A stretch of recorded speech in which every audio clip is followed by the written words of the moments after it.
Bonjour à tous, en ce mercredi découverte de la moto hommage à la Citroën 2 chevaux et du prix de la C3 par Jean-Charles de Castelbajac. On parle également du Volkswagen Tarok. Avant cela, un site à glisser dans vos favoris, Histovec.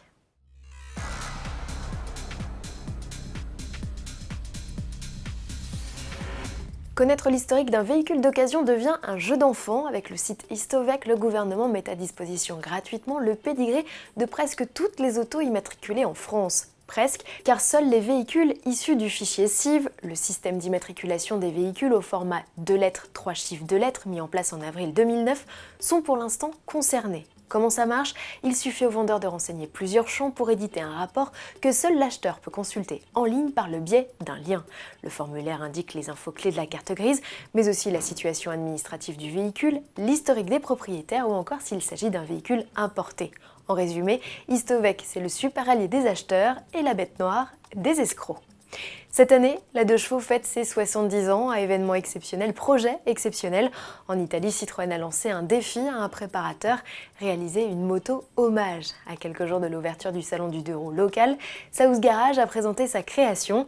De la Triumph Bonneville d'origine, l'équipe n'a conservé que le cadre et le moteur bicylindre.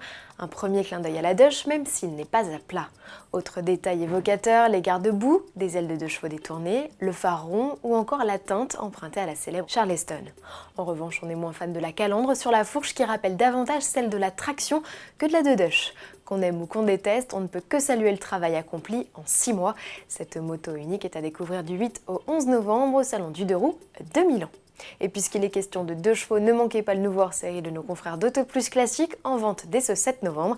Il est entièrement consacré à la 2 pattes avec au menu un gros dossier historique, un guide d'achat et de nombreux essais, un numéro collector de 120 pages proposé à 4,95 €.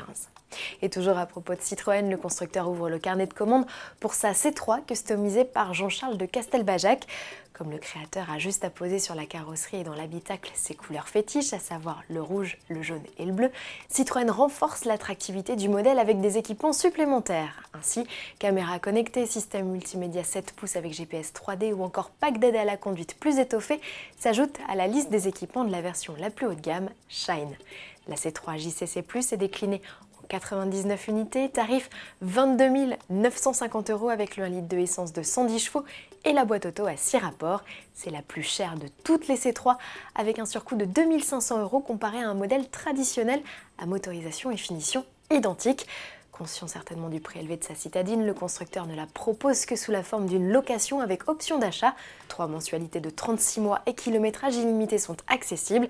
Citroën innove là encore puisque tout le processus de réservation se fait en ligne. Pour finir, direction le Brésil où Volkswagen a présenté un nouveau concept de pick-up, le Tarok.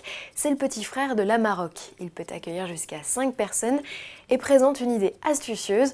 En rabattant le panneau arrière de la double cabine, vous augmentez le volume de la benne et atteignez une longueur de chargement totale de 2,77 m. Commercialisé prochainement en Amérique du Sud, le Tarok pourrait rejoindre d'autres marchés, on pense à la Russie, moins à l'Europe et pas du tout à la France, où l'arrivée d'une nouvelle fiscalité sur les pick-up au 1er janvier prochain devrait mettre un coup d'arrêt aux ventes du segment. À demain.